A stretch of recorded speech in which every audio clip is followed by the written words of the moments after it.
I'm William Odero, and currently I serve as a senior pastor at International Christian Center, which is an Assemblies of God congregation. And in Kenya here, we are under the Kenya Assemblies of God in Kitengela, and I'm also a family therapist.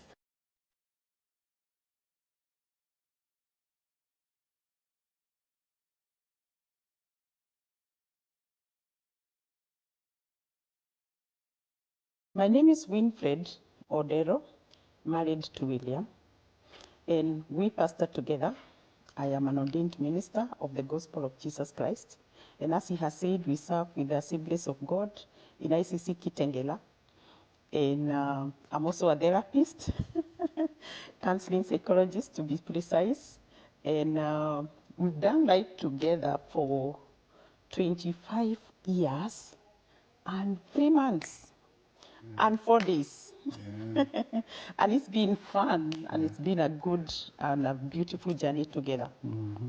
And together, we have 2 children. Mm. Our firstborn is 22 years, and our secondborn is 20 years. They are both in college, 4th year and 2nd year. The firstborn is our son, and our lastborn is our daughter.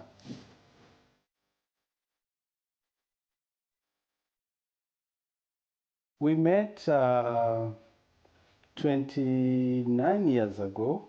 I was at the university. I went to do my internship where she was working, and that's the first time we met.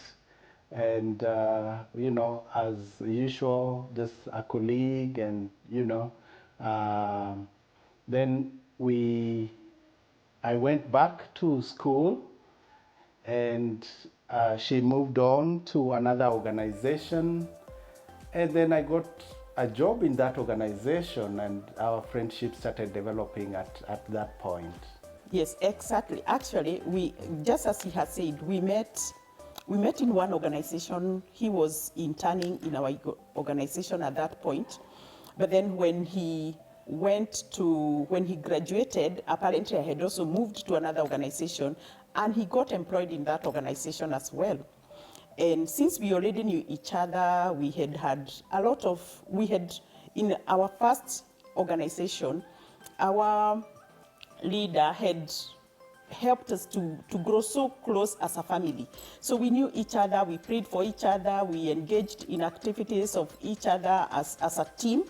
And so when we found ourselves on this other side again, we knew each other so well. We ended up being the people that were very close to one another amidst the rest of the staff. And so apparently God had something different, and we didn't know.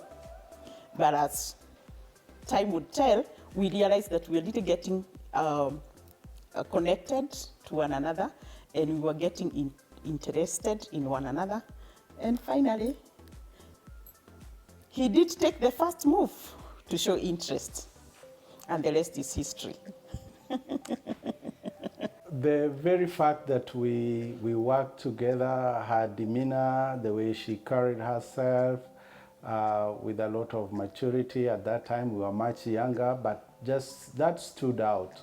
And of course, general friendship, you know, that really, really encouraged me to see that this is someone we can do life together. And therefore, I decided, why don't we go out for coffee and just spend time together.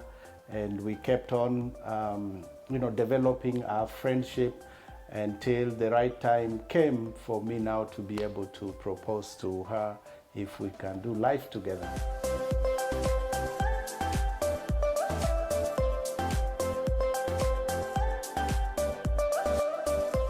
Wow, why did I accept his move? One, he was a God-fearing person. For me, that was most important because I had grown up as a young Christian and had been taught well. So even when it came for time to look for a spouse or I knew at that time I was dateable to a number of people. But one of the quality was going to be a person who was God-fearing. And apparently now that we had interacted more, I had gotten to know him, and I liked the way he was so organized. Even as at the place of work, I kept observing, and I had learned that he was very meticulous, he was very clean, he was very organized, he was a God-fearing young man. He looked like he knows what he wants in life. And therefore, as a friend for a number of years working together, I didn't mind when he proposed. I thought I had known him enough, and I didn't mind the kind of a person I had come to learn, because I had learned him way before we ever thought would get to a point of now deciding that we can live together. Yeah, so it was very easy for me. Yeah, we dated for close to 3 years because we had known one another for more than that period of time. And during our time, we are talking about, 27 years ago, there were no many outlets as we have right now. And the few that we had, we would go out and, just do life together. We didn't have the privilege of phones where you can, call, chat, WhatsApp, and just get to know. You have to use landline, and you call and say, let's meet at this spot at 2, and you are waiting, hoping that they will come. And, if there is a challenge with the traffic, you just hope and wait, and finally, So those were some of the things that we went through, but it gave us a very good opportunity just to get to know one another. And of course, we were looking forward for every time we would meet and just share and get to know one another much better. And also considering that we were coming from different cultural background, we needed a little bit more time to be able to work on that as well. I may not remember the exact date when he dated, but I remember those times. And again, because we worked closely together, I kept seeing those special moves that told me this person is up to something. One of them, he would drop a card, a small card. We used to call them pass it on. He would have a pass it on with a message, and he would drop it on the desk. And the more he kept doing that, I knew this was going somewhere. So one day he requested that after work, we meet and we have dinner together. And during that time, what he did is that he called 2 of our other friends that we had worked with in our earlier organization, and they were married men, and they were very close to each one of us. And during that, so I didn't know he had invited them, but he invited them in one of the hotels in town. We had dinner together, and then after the dinner, he proposed in their presence. And I thought, this is very serious. They were our very good friends, and so they were very happy for both of us, and they said, wow, we never knew all this time that you've spent together as a family that this would be leading to this, but they were very happy for us. And the rest is history. I was so surprised. But because he had dropped some signs here and there, I didn't know it was coming that soon. After she accepted my proposal, now we started the journey of preparing for our wedding. And we are grateful because at that particular time, the church we were attending, which is still ICC International Christian Center, had a very good program for premarital counseling. And for those who are planning to get married, we went through a 9 weeks program. And within those programs, within that time, they give you an opportunity, to reflect and to ponder in the issues of your relationship. And one of the topics was how you deal with your in-laws, and that's relationship, how you honor them, how you walk with them, how you introduce your spouse. So that also helped us quite a bit to be able to start that journey. And since it's a 10 weeks program, that runs close to almost 2 months. So I think that really prepared us to be able to bring the parents on board into the picture by me introducing her to my family and her also introducing me to her family. I was very excited when this finally happened because for me, I knew that I am done with I was very settled with the kind of a person I had known, very serious. I knew my search for a husband has come to an end. I wasn't going to look any further. And so I set my heart into this relationship and we worked together. But then when it came to the time of letting my parents know, I did the preliminaries, just like I went, mentioned to my mother, and then I also started by letting my siblings who were in Nairobi then, just to be aware so that when these matters come and when the family is calling together or organizing for a meetup to hear the news, they will not be surprised. So I did my preliminaries very well. And of course, the fact that it was a person from a different community, wow, I think it was tough news for my family. It wasn't as easy. And sometimes they wondered, how come I couldn't get to one person from the closest communities? And for me, because I come from Central, the closest communities for my family, they even thought, even if it is from Meru, if I'm not getting another person from Central, it's okay, go to Meru. Then they are wondering, if you can't get somebody even from Central, from Meru, what about even somebody from Kabani? But you see, the heart had not landed to any of those communities. At this point in time, my heart had found one that it was loving, and he was from Nyanza. And I have settled for the Nyanza person in my heart and in my mind, and I'm looking forward that the Lord will lead us and guide us. And so it wasn't a simple journey, but here we are.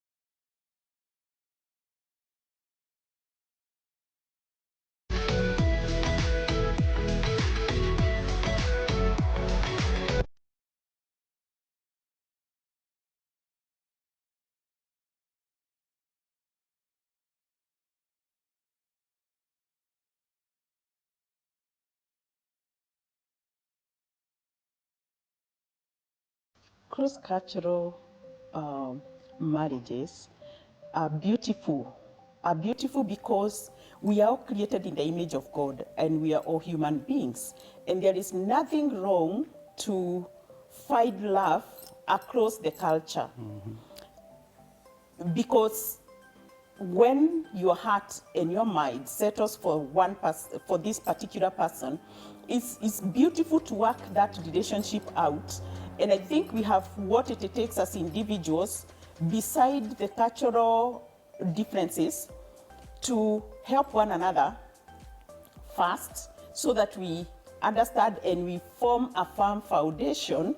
And once the two have found space to form a firm foundation for the two of them, then they can tag along the family members. Because remember, this relationship begins from the attraction of the two. The rest of the families are unaware anything is cooking until we disclose it. And when we disclose, it's when they get to think about the community, they get to think about the culture. But when the two individuals, when the young lady and the young man have discovered that and they work it out together first, and they form a formidable force together, then it is easier to convince the rest of the family. Sometimes the family members don't find it easy, and I can't blame them because they are shocked and they do not know how. But because they are not the ones working in this love relationship, you excuse them for not feeling the two individuals that are in this close cultural relationship. So for us, I think when we learned that, we kept informing each other more. I got to learn more about their culture, and we agreed that we will be open enough to support one another. And we promised each other that anything coming from my family, I will let him know. I would prepare him to the best of my knowledge of any information that he needs to know, so that he's never caught unaware. To date, he has never been caught unaware. And he also promised that he would do the same. And to date, I have never been caught unaware, and I've never felt that he didn't protect and he didn't prepare me in advance. The other thing I could add, particularly for the parents, to really support their children who are marrying cross-culturally, because as she has rightfully said, that initially is never easy, and the fears and the concerns for the parents are real, even as she has mentioned, even for us. But I would encourage the parents that there is nothing wrong. I know sometimes it's fueled by the political climate that is causing us to feel, oh, this community is not friendly to us, this community is not good, you know. But most of our friends, we realize we have, even as a couple, we have friends all across. We have friends from Central, we have friends from Ukambani, we have friends from Coast, we have friends from Luyaland, and we are all Kenyans at the end of the day. And my prayer, or my submission, as the lawyers would call it, that we, even as leaders of the nation, we should really encourage people to see each other as Kenyans and as brothers and sisters. And that would bring the fear, even that sometimes the parents have, it will bring it down.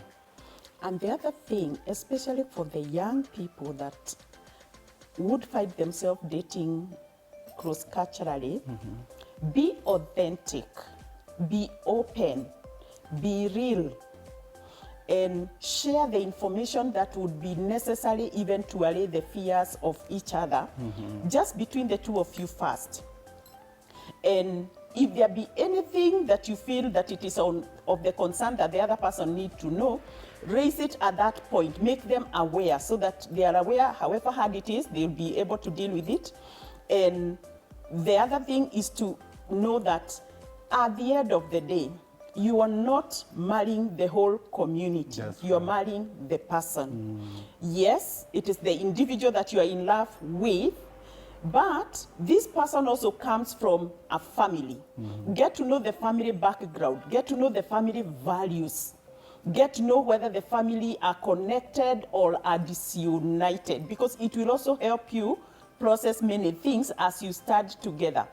Get to know what the clan, some communities are very firm in their clan, they are very close-knit, they have, you know, things that really matter to them. What are those values, and how does this person that you are dating value? What is their place in their community first? What is their place in their immediate nuclear family? And then, what are they envisioning in life? Because sometimes we come from background that could be very okay, but we also can come from background that have many challenges. So how is this particular individual dealing with the positive side that is coming from their community or from their immediate family? How does the rest of the family or the rest of the relatives, how do they affect the family? Are they the people who speak and their word carries the day, that the nuclear family has no say? If the clan says this is the way, you cannot turn away from that. Those are critical aspects for you to know way before you fully commit. So that if then the clan is the one that carries the day, you know on what basis and what are those matters. Are they matters that would affect your nuclear relationship, or are they matters that would build your nuclear relationship? If they would build, then you are more aware, you know you have a greater support from the wider family. If there are issues that you don't believe in or you don't support, then it is also important for you to know ahead of time. So instead of getting into problem, you learn either even to pull out or to say, I am sorry, I feel because of 1, 2, 3 things, I'm not feeling ready to commit to this kind of relationship. But by and large, as he says, when you single out the immediate family members and they are of support to this relationship, then it makes it very easy. Yeah. And I like what Winnie is saying, because you're, at the end of the day, you are not marrying a clan, you're not marrying a community, you are marrying an individual, and this individual needs to stand out.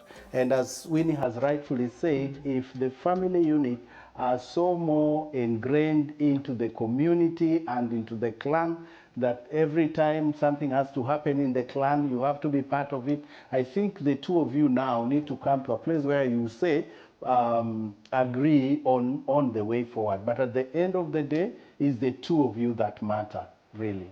Yeah, and your values.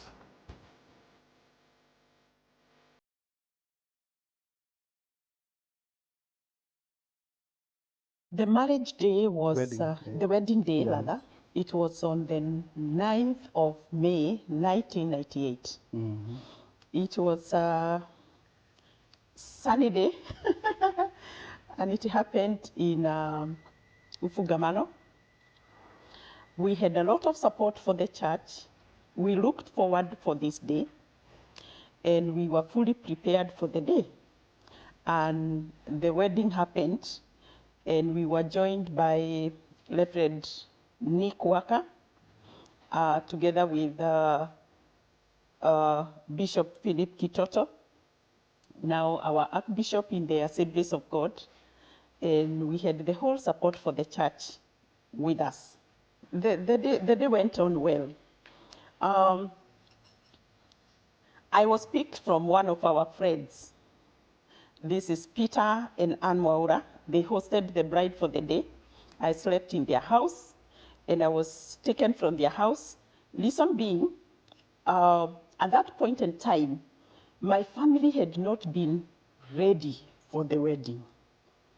And especially because I was marrying somebody from a community, they felt this community politically has had a lot of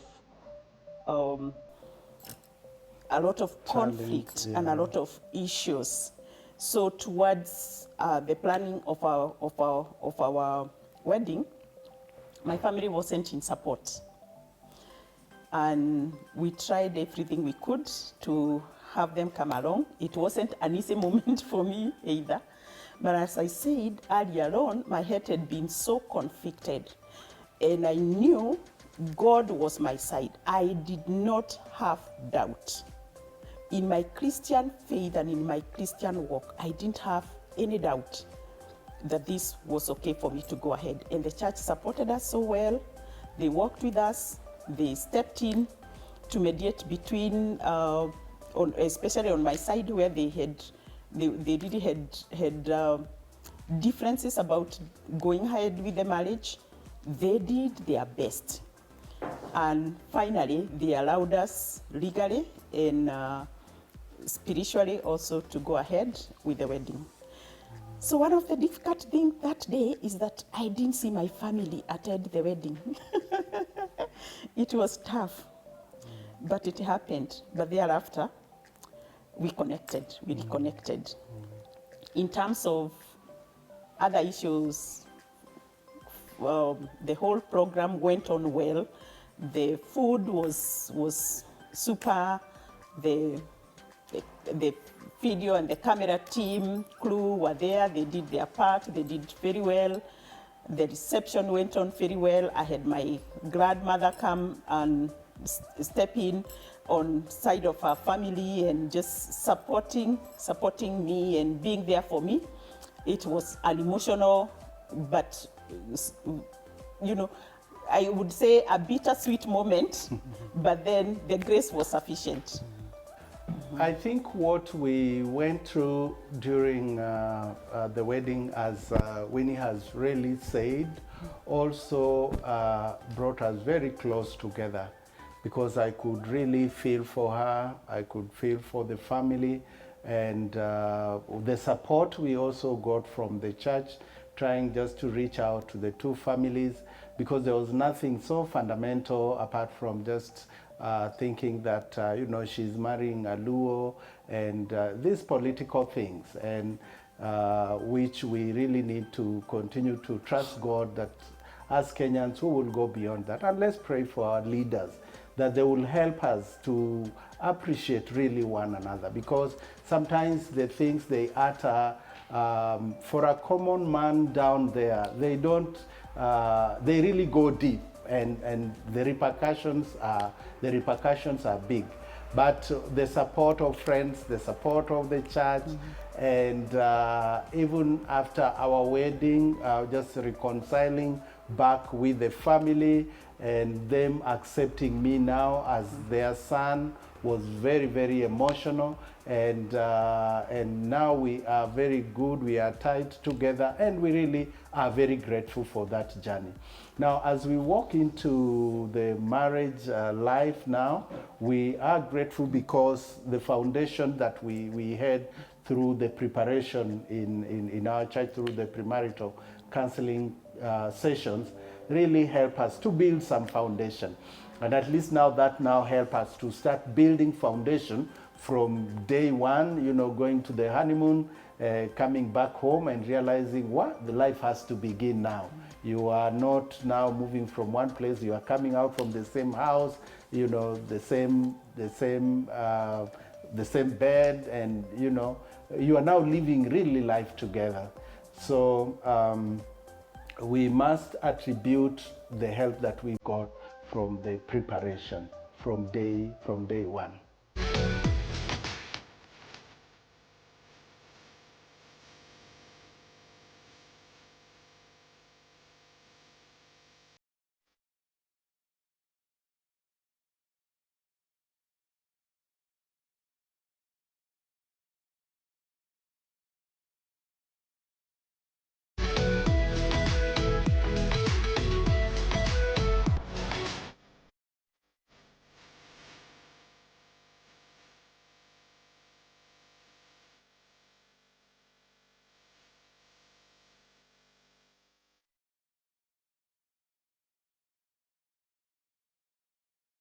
My expectation about, you know, about our marriage, I think, like you said, during the premarital counseling classes, it really exposes the participants in engaging in discussions, asking the right question, and having to create time to look into the marriage that you are building or you're expecting to walk into way in advance, and put those things together. So even after the wedding, it was easier for us to look back at the notes we had taken through the class, the things we had dreamt, the things we had promised each other, and now how we were walking into.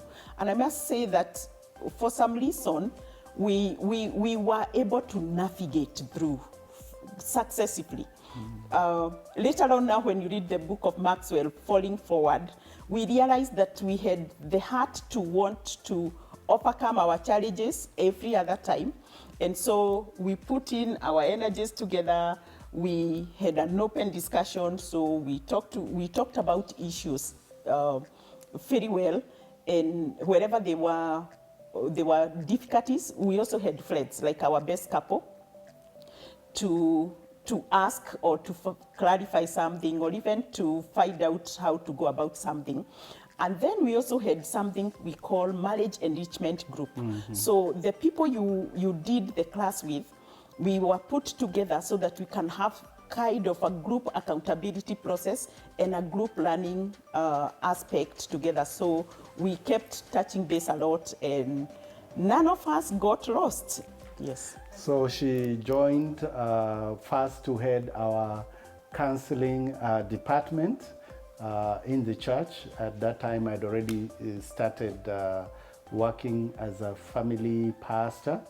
and we continue serving under the family ministry. So that was our main entry into pastoral work. And somebody may ask, how do you manage the aspect, maybe we have an issue, a family matter or a personal matter, and you're reporting to the office and you have all this, how does that affect? And apparently, we have learned how to separate matters. We don't carry family matters at work. We have learned how to fight our battles, how to fight fair, how to fight forward, how to manage issues. And so when it's work, we wear the hat of the work. And we respect each other very well. And apparently we have a lot of consultation that happens during work, even as we manage the teams that work under us. And yet learning to not have conflict at work. And it works very well, and maybe he can talk about it. Yeah, I think, thank you very much. She has said most of it all. And because we started as friends, we continue to be friends, and our desire is to support one another and to work one another. And I think that has really worked so well for us in our marriage, that even as we work together, we know that when she succeeds, I succeed. When I succeed, she succeeds. And it's not about competition. And also as a family therapist, I think that has also helped us, because we realize that sometimes couples start very well, but with age in marriage and children coming in and challenges coming in, somebody start pursuing their own goals and their own ideas. They don't bring another one on board. My money is my money and your money is our money, and it brings all this confusion. But I think that has really helped us to know that when we work together is good for the two of us. And I think that has really kept us together with already what she has said. Marriage is one institution, and I think the only, that you get into, and you know that the next thing is to expect that there would be the produce of that relationship, because that is how God ordained things to be. And so we got into our relationship in marriage, and we looked forward, and we had, again, through the premarital counseling, we had talked about it, we had talked about the number, we had talked about the expectation, we had even talked about when to expect the children. And I know those are things that you can plan, but then depending on how life goes and how God enables you, you work with what now happens thereafter. So we got our firstborn in our third year, after our third year of marriage, and then the sister came 1 year, 9 months, 3 weeks, specifically thereafter. And when they came, we knew, and we had learned that once children are born, you cannot decide when to raise them. You have to raise them. Otherwise, they will grow, because all they need is conducive environment, and they'll grow. But then, what does it mean to raise? You have to be very intentional to raise the children.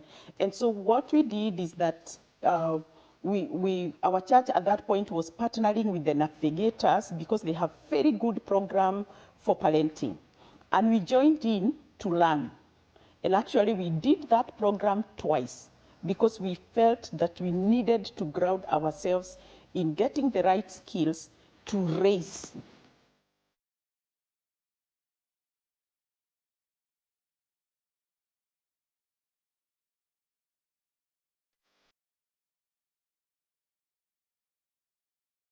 Yes, how do you keep on dating? I think we try to be very, very intentional, because as the years goes by, you can take each other for granted. The way I used to smile, she likes it when I smile, when I am tender, when I'm not rough, like a police officer. And I have nothing against police officers, but Anyway, that's what she tells me. Uh, so I have to keep at it, and we are very intentional. We create time to do holidays together with the children, and for us, even just to create time together where we are not doing real business, but just to be there for each other as friends. So I think the intentionality, because with the life continuing and there are so many things to be done, appointments back to back, we have to really be very, very intentional. And we are growing each and every day in making sure that that happens. What are the things that we do to keep our fire burning and to keep our relationship growing? One of them, like he says, is to be intentional that as we do business of life, there is a relationship that needs to be nurtured each and every day. And in our earlier years, we dated. We looked for a day twice in a month that would put together, go have coffee, and just talk about, not about the children, but about the relationship. Then we had 2 days also in a month that we talked about the children, specifically just evaluating where they are, what is needed to bring them up, what is needed to give the support that is needed, and even how to continue supporting them, because as they grow, you also realize that they are real human beings and they have different aspects of life. If one loves a particular sport, how do you create time to support that idea? How do we create time over the weekend for this child to go on growing and developing their skill in that specific sport? Or if it's an interest in school that they have, or if it's just some skills that we needed to introduce at home, so that as parents, we've really been in the lives of our children. So that happened. And then now that we became ministers, we don't work on a Monday. Our Monday is an off day. So we don't report to the office on Mondays or the staff. We have our weekend on a Monday. And that Monday is when we touch base for us. Because we have realized that sometimes because of the work, there are days your evening will be disorganized by the needs of the ministry, the nature of work. So we realized that particular, any other day of the week, we kept shifting. Whenever we picked a Tuesday or we picked a Thursday, we kept shifting because of other ministry needs. But Monday being an off day, the fact that you're not going to the office became our day for catching up, for evaluating, for reviewing, for dreaming together, for looking at a day that we even look at the family management, how we are doing, what needs to be done. So, and we always spend that day together.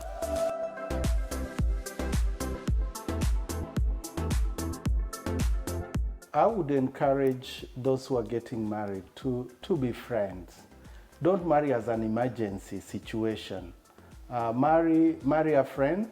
There are marriages that can be emergencies. And desire to continue to be friends, because when you marry a friend, it changes.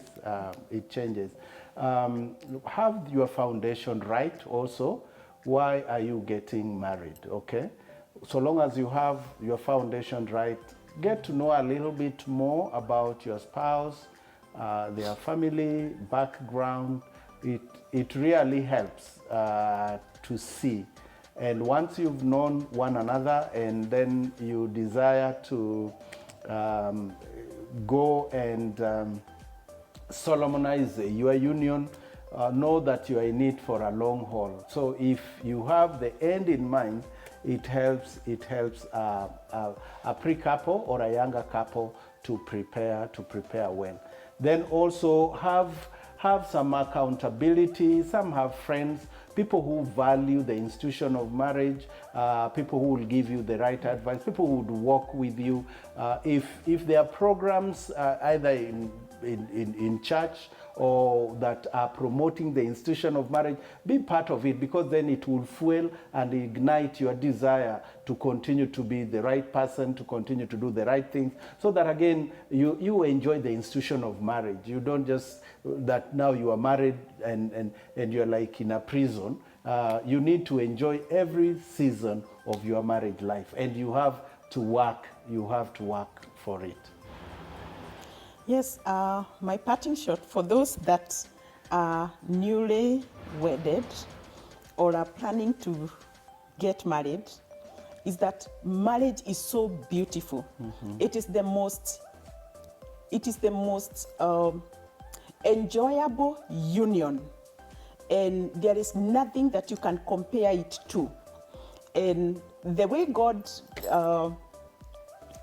desired for it to be is that it is where you are open, it is where you are mostly appreciated and respected, and where you are mostly valued in a relationship. It is where you can be safe. So even as you get into marriage with that kind of desire, give it your all, give it your best. Ensure that you value your spouse, ensure that you help them to grow, ensure that you desire the best for them, and you support them to become that kind of a spouse that you want to be. You would want them to be, and that is by sharing your expectations, by doing the best to just be there for one another, and knowing that life is not a rehearsal. Choose and determine to do anything to create an enjoyable environment in your marriage. Let it not be a place where you are persevering, but a place where you are enjoying, and a place where you are drawing the best energies you need for whatever else that you do in life. Maybe one more thing that we do as a church to encourage the couples to walk together. We are very intentional where we have post-marriage programs for our couples, where they deal with issues of conflict management, where they deal with issues of parenting. Because after the honeymoon comes marriage, and marriage now is real life, you know. So how do a couple handle their sexual life? How do they handle their parenting? How do they handle money? Money is a big equation now. You know, people say, my money is my money and your money is our money. How do we marry even the resources that our couples have? How do we deal with the in-laws? We just talked about the issue of in-laws. Sometimes, well, for some people it is easy, for some is a lot of work. How do we handle the issues of roles in a family? Right now, women work 8 to 5, excuse me, and you know, when they come home they are equally tired like a man, and a man does not just come with a newspaper and waiting with a remote control that you're waiting for food, you're waiting to be served. How do we harmonize all these challenges that are now confronting a modern couple? Because if we don't do it, that's why you realize that there are many challenges now confronting the couples, and therefore as a couple you have to be very intentional that even after marriage, get yourself a right footing.